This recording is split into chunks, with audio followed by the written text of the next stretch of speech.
As widely anticipated, President Trump nominated Jerome J. Powell to a 4-year term as chairman of the Federal Reserve's Board of Governors on Thursday, succeeding Janet Yellen. Although Powell currently is a member of the board, serving a term that expires in 2028, he must separately be confirmed by the Senate as Fed chairman. Yellen's term as chairwoman expires on February 3, but she can continue to serve as chairwoman if Powell has not been confirmed by that date.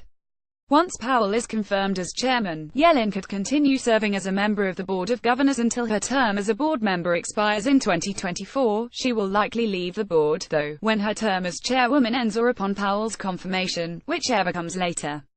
Powell's nomination concludes months of a very public, reality TV-like spectacle as to whom the president would appoint as Fed chairman. Thankfully, that unnecessary drama has come to an end. Having served on the Board of Governors for over 5 years, Powell is intimately familiar with all aspects of Federal Reserve activities, notably monetary policy and banking supervision. He will not face a learning curve, but he will now be the leader of the Fed, not just a board member.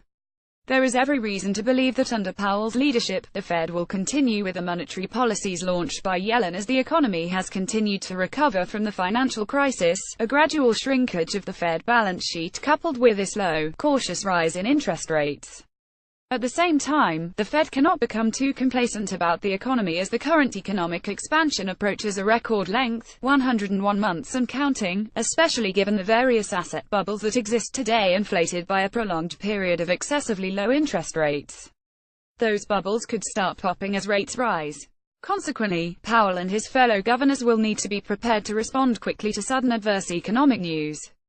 Where the Powell Fed is likely to depart from the Yellen Fed is in the area of banking regulation, specifically in simplifying the rules mandated by the Dodd-Frank Act while trying to reduce the regulatory burden on smaller banks. For those banks, regulatory compliance is much more expensive and a drain on management time, harming their competitiveness and impairing their ability to survive as independent institutions. In this initiative, Powell will be backstopping Randall Quarles, a new Fed board member and vice chairman for banking supervision, a Fed board position created by Dodd-Frank. They worked together in the President George H.W. Bush Treasury Department and later at the Carlyle Group, a Washington-based asset management firm. So, they should have a good working relationship in improving bank supervision. Simplifying regulatory rules, though, will require coordination with other regulators, notably the Treasury Department's Controller of the Currency and the Federal Deposit Insurance Corporation, since banking regulations are adopted through a joint rulemaking process.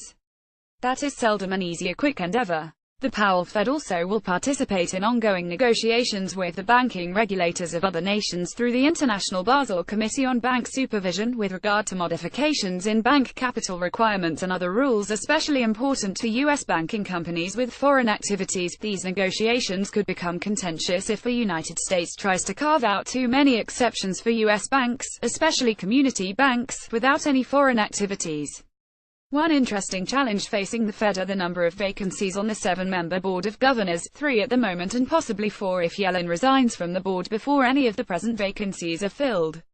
How soon Trump will announce nominations to fill those positions is anyone's guess, but one possible nominee is Stanford professor John Taylor, who was another finalist for the Fed chairmanship. The big question now is how quickly the Senate will confirm Powell as the next Fed chairman and whether any senator will try to block that confirmation. Bert Healy is a principal of Healy Company, Inc., where he monitors conditions in the banking industry, monetary policy, the payments system and the growing federalization of credit risk.